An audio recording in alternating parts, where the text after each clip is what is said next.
Welcome everyone to the Canarian International Meeting of Alcoholics Anonymous. My name is Massey. I am an alcoholic serving as your secretary today. Could you join me for a moment's silence to remember the still suffering alcoholic both inside and outside this meeting?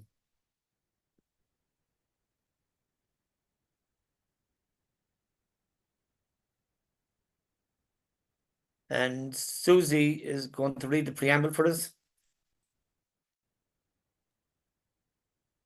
There you go, Susie. Thank you. I'm Susie. I'm a grateful recovering alcoholic. Alcoholics Anonymous is a fellowship of men and women who share their experience, strength, and hope with each other that they may solve their common problem and help others to recover from alcoholism. The only requirement for membership is an honest desire to stop drinking.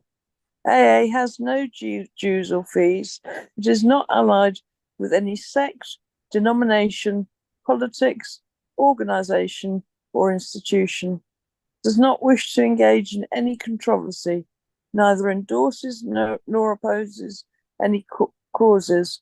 Our primary purpose is to stay sober and help other alcoholics to achieve sobriety. Thank you, Susie. And a warm welcome goes out to any newcomers or anyone returning to Alcoholics Anonymous. And at that, we're going to introduce our speaker today. This is an old-timers meeting, guys. And hence, that's the reason it's been recorded. Our newcomer or our old-timer today is just after celebrating 30 years sobriety. And it's our ROSANN from County Mayo. So, ROSANN, take it away. You have 45 minutes or however long it takes you to do your thing. Thank you so much, Massey. Good evening, everybody. My name is ROSANN and I am an alcoholic. I'm a newcomer at being an old-timer because I just had my 30th continuous year in recovery on the 2nd of July. This past, 18, 19 days ago. And what a privilege. What a privilege it is to be able to say that I have had all these days sober. But the most important day I have is this one. Because if I don't stay sober this day, all those others don't really matter. And so it's about, this time last year, Massey says to me, I'm going to get you to speak at an old-timers meeting when you're an old-timer. So the countdown was on. And it's fun to be able to participate in my journey in recovery. So the interesting thing today is that I know what I am and I know who I am. And I'm an alcoholic, and that's the most important thing that I need to know. Yes, I'm a daughter, I'm a sister, I'm an aunt, I'm a friend, I'm a colleague. I wear many hats, and I can change all these hats according to where I'm at in my life. But the one thing I cannot change, and that is the fact that I am an alcoholic. And I'm very grateful today to know that I'm an alcoholic. Because 30 plus years ago, I didn't know I was an alcoholic. I drank too much. I knew I drank too much. I was one of these people who, if I didn't want to be falling down drunk, I didn't leave the house and I didn't go drinking. But once I went drinking, all bets were off. From the very first drink I ever had, and I had my first drink at the age of 17. I'm working with a new person at the moment and I'm taking them through the book. And it's a great way to kind of keep it real, if I dare be bold and say that. It's a great way to keep it real. It's also interesting because I learn more about me when I work with somebody else. Now, how ironic is that? However, when I first started drinking, I knew very, very quickly that my drinking was a problem. I had a couple of friends very, very quickly that reminded me that my drinking was a problem. Just, I'm going to apologize in advance because I do curse. Okay, so if it comes out, it's not meant to be offensive. It's just the way as I speak. And if the Pope walked in, that doesn't stop me from cursing. However, I'll try. I'll try. I don't always be successful in trying, but I'll try. And so for my very first drink, I drank very differently to all my friends. And they very quickly brought it to my attention. So I started drinking at the age of 17 and I qualified for Alcoholics Anonymous at the age of 19. But I didn't know anything about Alcoholics Anonymous and I didn't get to know anything about you for some time thereafter. And so when one of my friends brought my drinking to my attention, I left. I left the friendship, I left the town, and I left the country. And I went and I lived in a new country and I got new friends. And that's just the ways it was for me. Was it deliberate? Was it an opportunity? I don't know. I'm not going to justify it today.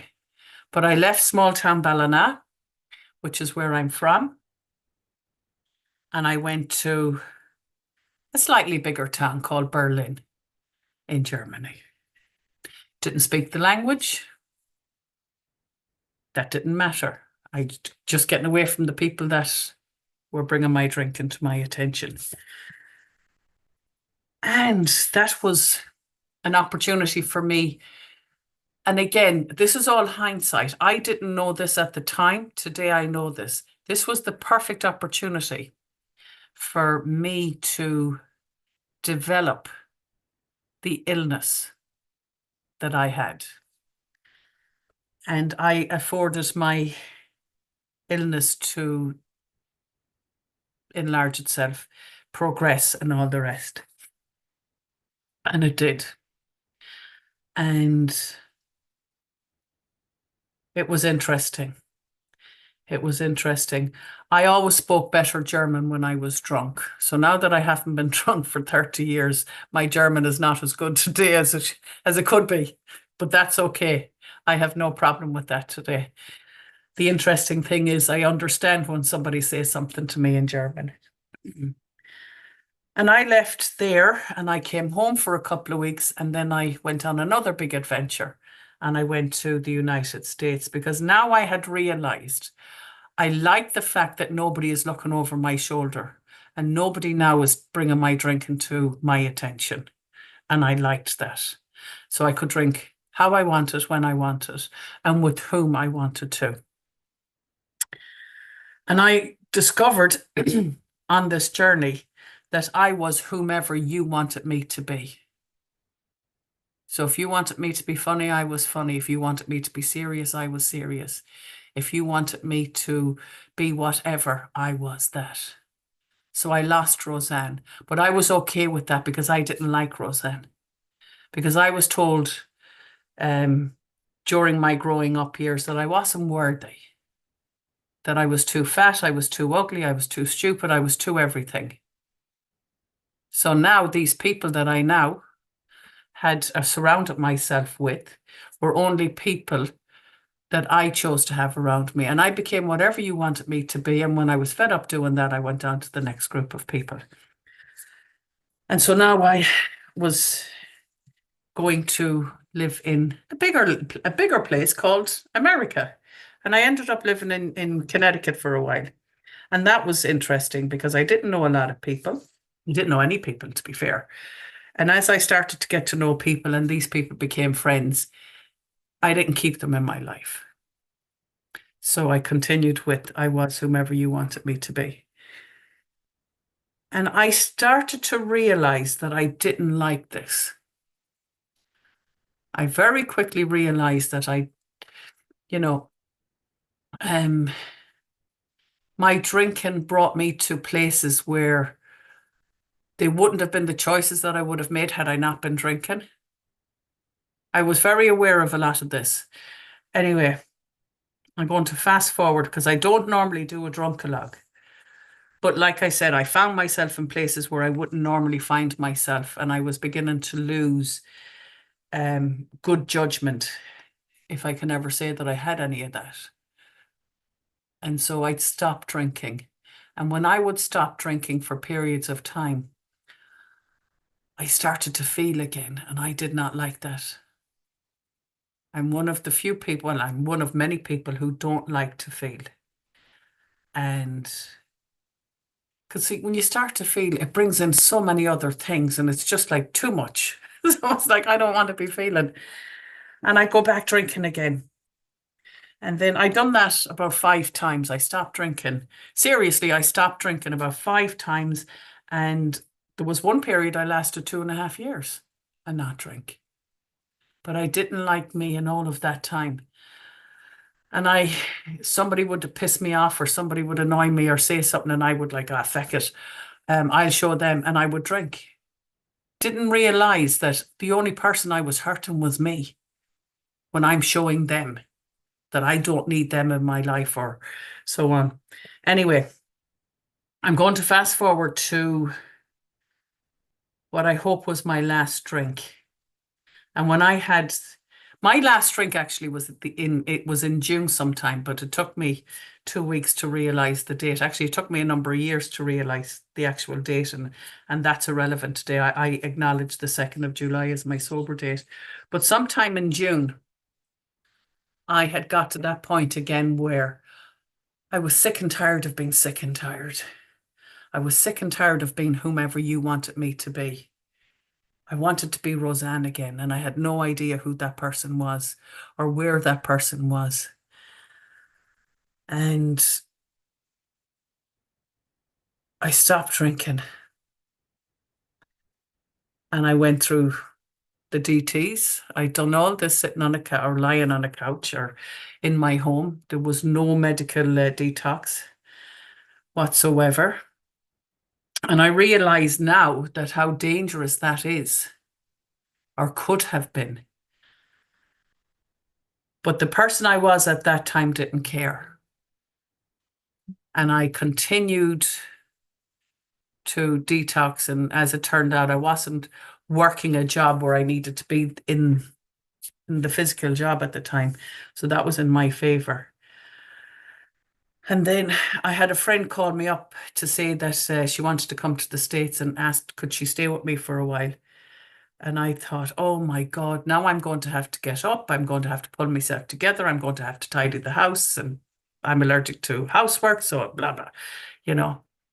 And that actually ended up 6 years after that. I called that same person. I said, what date did you fly into the States? And that's why my date is the 2nd of July.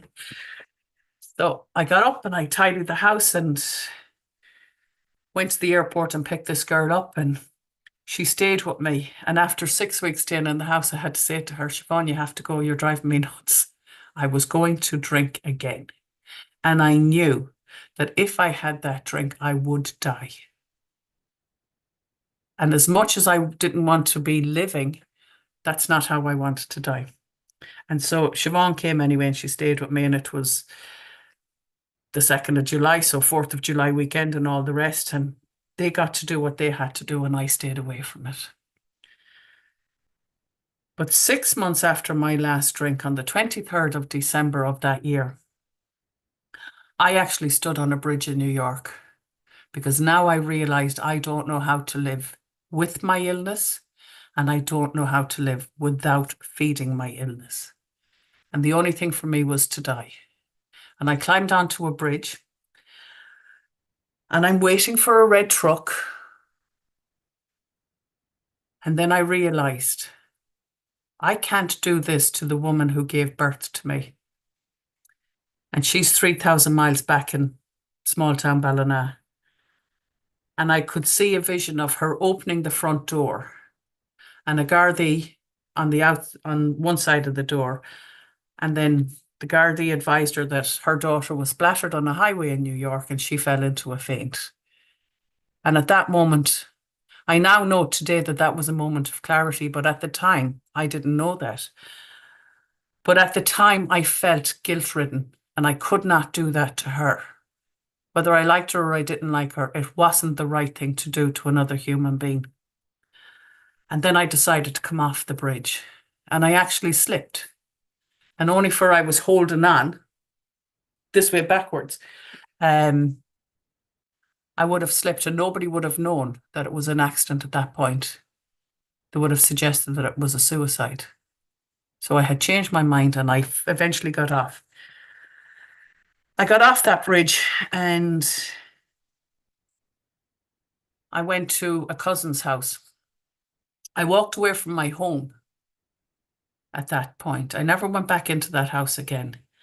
And I was very fortunate. I had my own house in New York, in Riverdale, New York. And I walked away from that home, never went back to it. I went to a cousin's house and he's getting ready, as most of my family were, getting ready to come back to Ireland to celebrate Christmas with their family. And they thought I needed a lift to the airport because it was the 23rd of December.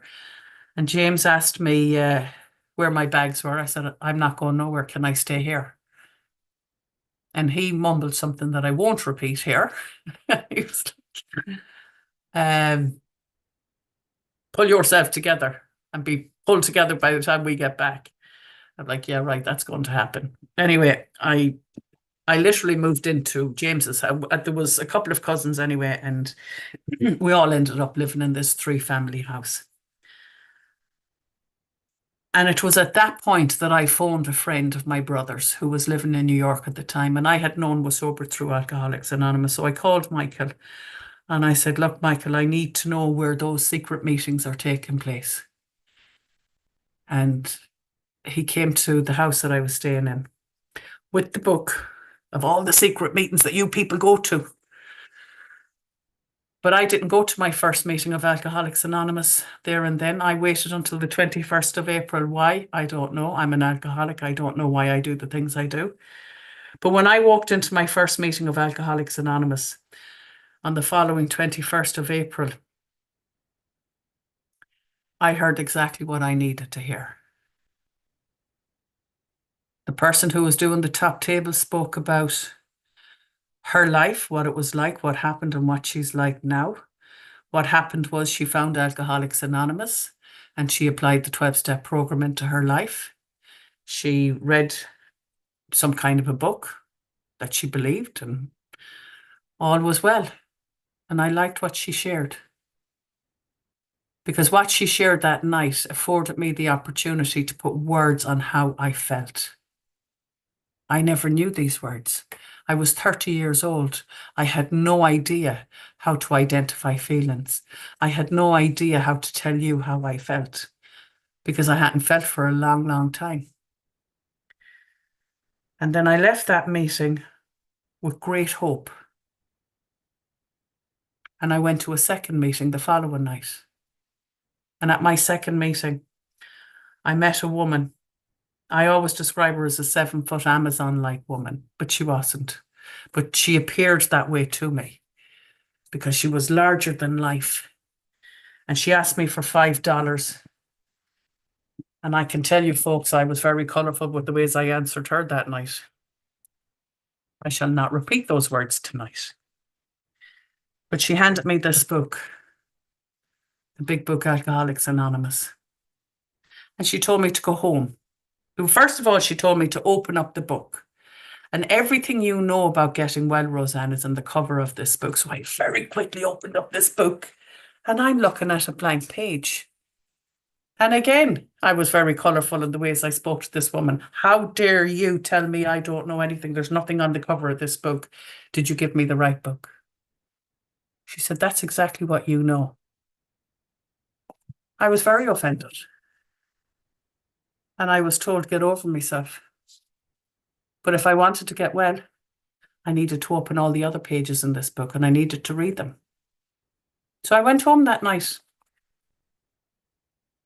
Because the meeting was right around the corner from where I was living and I went home. And I couldn't wait to start reading this book. And she told me to read 164 pages of this book and I forgot what number she told me. So I read 194 just in case. And I'm marking the book. And I'm writing down the questions I need to ask them because this book, how dare they? How dare they tell me that I'm a mental defect? What are they talking about? There was a few other things that I discovered in the book. And I had written them down, and I went back to my third meeting to let them know, how dare you tell me that I have all this going on in my life and that I'm a mental defect and I need to do X, Y, and Z, blah, blah, blah. And a very wise woman came over to me, and she didn't stand 4 foot tall. I'm 5'6" or 5'5". And I got this whack on the back of the head, and I quickly turned around and I seen this little old lady. And I was like, again, very colourful in the ways I spoke to this lady. And she threw her 2 arms around me, and she was very bony. And I could feel her bones. And she said, you read the words. Now you need to understand them. She made me feel that high. And she was so right. And so what I started to do, I started to read this book. I started to understand this book. And I had the great privilege of doing my very, well, I won't say it was my first big book study, but it was the very first intense big book study that I ever done, was with 2 young men called Joe and Charlie. You may have heard of them, you may have not. That's who I done my very first big book study with. And I liked what these 2 fellas said. And I thought, I want what these people have. So if I want what you people have, I need to do what you people are doing.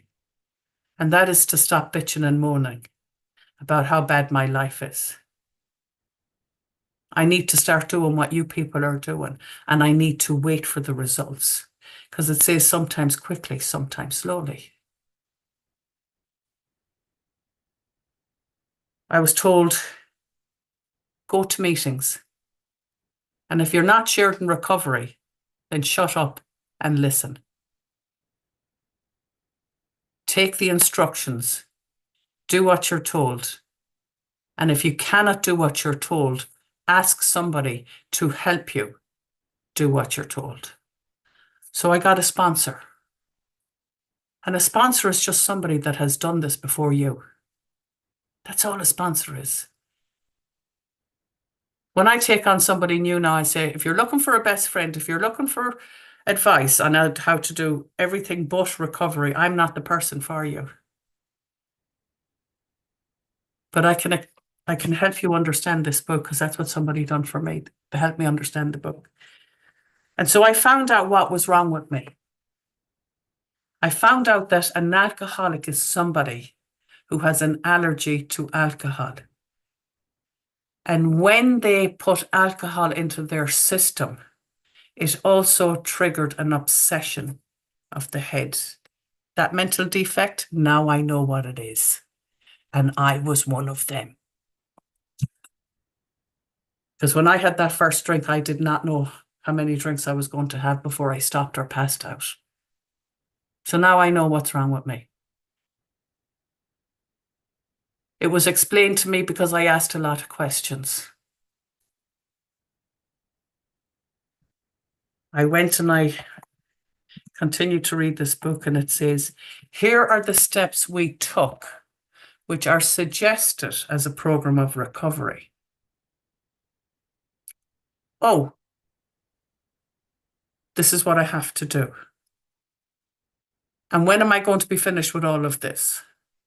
And that very same lady said to me, her name was Gloria. She's gone to God since. I was 4 years sober when she went to God. And she said, ROSANN, you do this every day. You don't want to be drunk. So you decide how long you want to do this. But if you keep it in the day, it makes it very easy.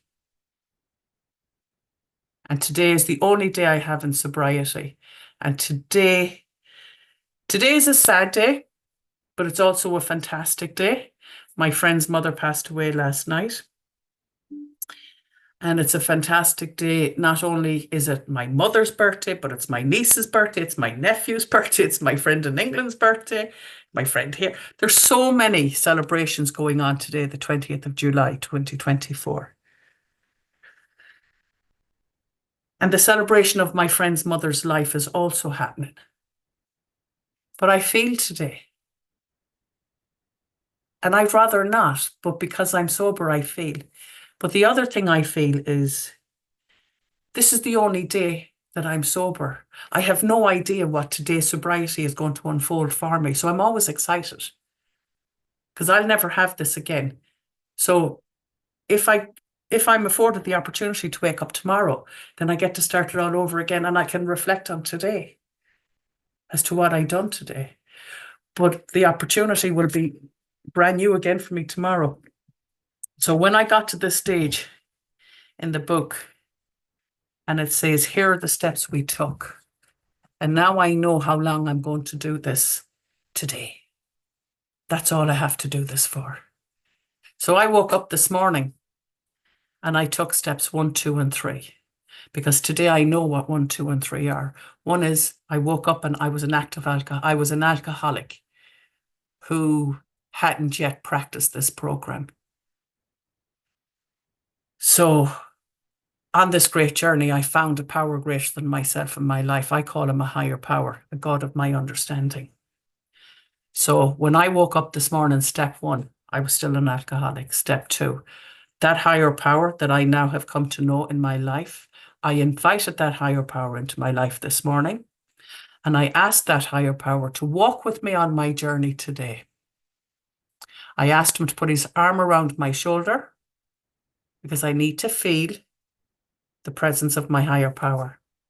I also ask him to put his hand across my mouth. I don't think I need to explain why I do that. But anyway, that's what my higher power gets to do today. And because I done this yesterday and I done it the day before and I done it last week and last month and last year and all those days that I have in the past, I have taken steps forward where I looked at me and I found out who I was. And as cocky as this is going to sound, I didn't like ROSANN when I came into Alcoholics Anonymous, but I like me today. And why do I like me today? Because I found out that I was a sick person and not a horrible person or an ugly person or an evil person or any of those things that I believed when people said those things to me. What I discovered in my 4th step was the real ROSANN. I got rid of all the bullshit. I don't carry that anymore. I was a lot bigger than what I am now. It was enough to carry my weight. I didn't need to be carrying the baggage. Now I'm a few pounds heavier, a few pounds lighter, and that's freedom. And it's the freedom of all that baggage and my belief in what you told me. And a lot of you people, or not you people, a lot of people told me the untruth and I believed it. And I carried it with me. So now I got rid of all of that. But I also found out I wasn't perfect.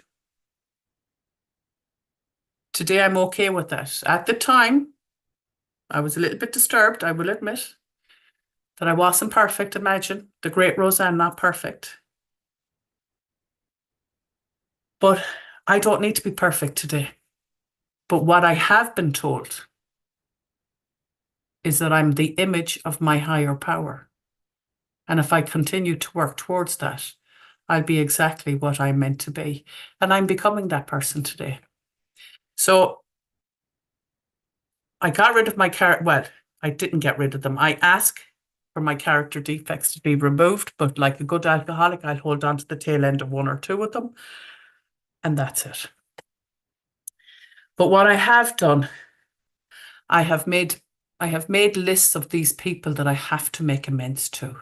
And I'm very willing to make amends. And I have made amends to a lot of people. I'm not completely finished. Because my higher power says, you're not finished yet, ROSANN. Keep going. You keep move forward. And we're not going to have you complete this program just yet. But I have completed it enough up to this point to know I don't add to my list very often, which is fantastic. And I do what I call my favorite step, because in the book and Bill's story, when it comes to step 10, it says, common sense becomes uncommon sense. And I love that line because a lot of people think they have common sense. And then ROSANN comes along and says, I've got news for you. Common sense is not that common. It's certainly not a flower that grows in everyone's garden, but today I have the ability to know right from wrong. And I continue to take a personal inventory. I started that when I put my 2 feet on the floor this morning and I got up. And because I continue to take a personal inventory, my list is very short today of who I need to make amends to. Not my favorite thing in the world to do is to go to another person and apologize to them because I said something or I done something that offended them. So I tend not to do that on a daily basis.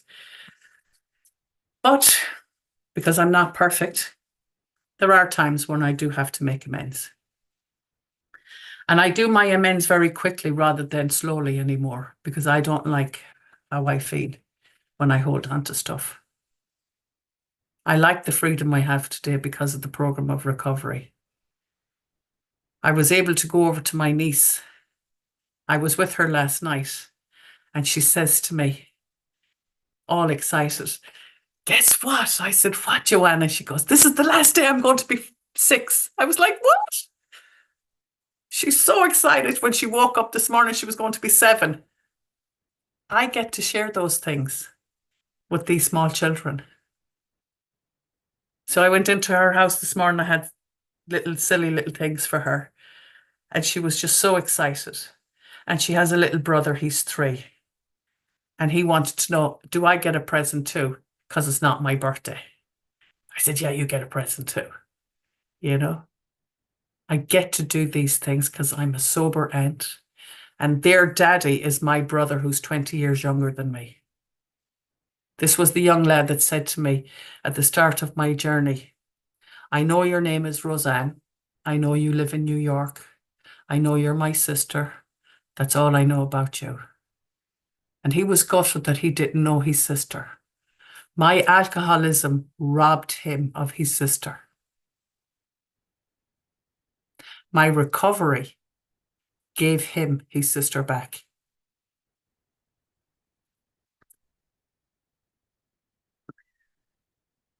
The gifts that this program give, you couldn't box them and wrap them up and sell them. I get gifts every moment of every hour of every day. And all I have to do is to take the 12 simple suggestions that's in this book and apply them into my life on a daily basis. When I started to do it, it took a while. But now that I've been doing it and I understand them better, I'm able to consolidate steps 4, 5, 6, 7, 8, and 9 into one step. And that's step 10. And then I continue, and this is for me, everybody is different, but I continue to seek through prayer and meditation. Now, most people know that I'm a faith-based person and I do practice faith and all the rest, but I'm not going to tell you what I do here. This is Alcoholics Anonymous. But Alcoholics Anonymous has afforded me the opportunity to be the best version of what my faith teaches me to be. I get to be a person who, when I say to you, yes, I'll do that, I show up. I'm also the person that says, no, I don't agree with that. And this is why. Then I don't do it. I don't follow the crowd because it's the right thing to do. I follow my heart and my conscience because that's the right thing to do. If you don't like it, that's not on me, that's on you. But if I can help you make your journey a little bit easier, that's on me. That's what the program of Alcoholics Anonymous teaches me. I was able to go into my mother's house this morning and wish her a happy birthday. 84 years of age and she thinks she's 55. We nearly lost her twice. And here she is still fighting fit. I went back down to her house a little while ago because I only live 4 doors away from her because of whatever the case may be. And she's not there. We'd nearly want to put a tag on her because she's forever gone gallivanting someplace or another because she's not worrying about me or her other 9 children. She knows that when Roseanne says I'm going to be at home or I'm going to do X, Y, and Z, that I'll do it and she doesn't have to worry about me. And this was a woman that had the cathedral on fire lighting candles to save my soul one time. She doesn't worry about Roseanne today. Well, she does, but in a different sort of way. She tells us she worries about us all, but I'm like, you don't have time. She's after redoing the house, and I went in one. We're always in the house, and it was like, there's our inheritance now, gone, because she's doing up the house again. But there's a great fun about it all. A great fun. I participate in the family I was born into, the family I wanted nothing got to do with. I participate in life today because of a program of recovery that I have. How wonderful is that? I could not tell you the gifts that I've already gotten today. I was able to hug my friend today at the loss of his mother. I was able to say, what can I do for you? He was able to tell me what I could do. And I went and I done it. You don't do this because somebody's going to recognize it. You do this because it's the right thing to do. I might not always do the right thing, but when I'm asked to do something, I will do it. And all I have to do is not drink for today, work my program for today, because this is an ongoing thing. You know, I'm always baffled when I hear somebody saying, oh, I took the step, I done the steps, done them a couple of years ago. Or I hear them say, oh, I have no idea how this program works. The mind boggles. My mind boggles anyway. There's a whole chapter in the book that tells us how it works. So I don't know why you don't know how it works, because they put it into a book called Alcoholics Anonymous. I take these very simple steps on a daily basis. And I got to be that old timer. But now that I'm an old timer, I have to remember, because the old mind might start going. So I have to remember to do this every day. But the fact that I've been practicing this on a daily basis up until today, I'm hoping, I don't know, but I'm hoping that it'll become something that I'll continue to do. I don't know, guys, if I've made any sense to anybody, but my program makes an awful lot of sense to me. I love the fact that I'm back with the family that I was born into. That brother that's 20 years younger than me knows who I am today. We do a lot of stuff together. We're involved in the voluntary services. We're medics. And we do a lot of, we see a lot of horrible things. We're able to sit and we're able to talk to each other. He trusts me with his kids. He trusts me with his deep, dark secrets. My sister, who's 18 years younger than me, also has 2 lovely children. I'm trusted with those children today. You know, it absolutely amazes me that these small little humans are trusted in my care. They're allowed to come to my house and their parents know they're safe. Then I have nieces and nephews who are bigger and all the rest. And I'm going to finish on this. I never thought that I might be an example to that next generation, my nieces and nephews, until a nephew came to me 3 years ago and he told me he had just completed a month's stint in a particular rehab.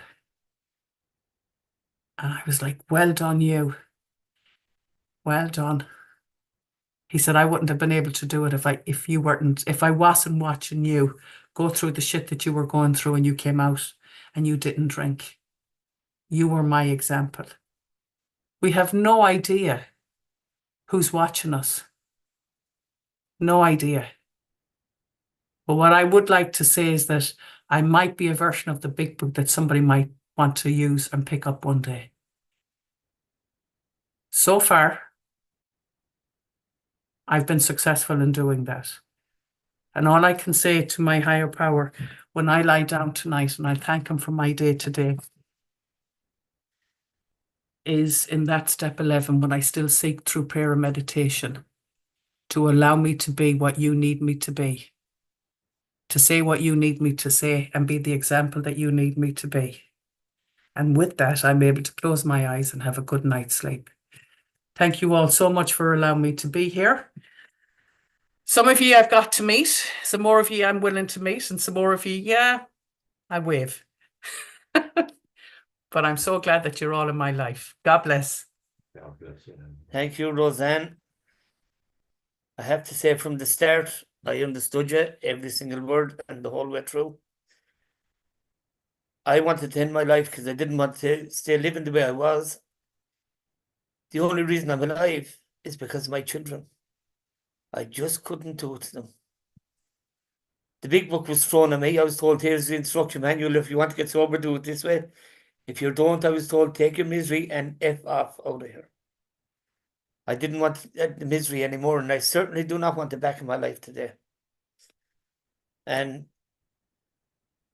I was also promised a life beyond my wildest dreams if I done what I was told, and I lived that today. So I was also told that friend is not somebody that'll tell you what you want to hear. It's somebody that'll tell you the truth.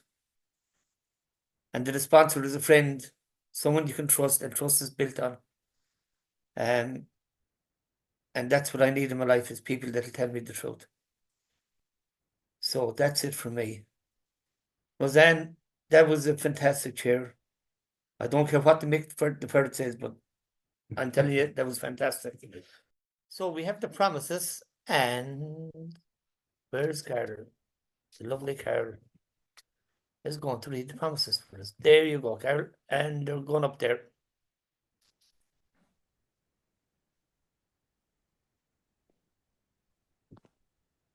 Can you make it bigger, please?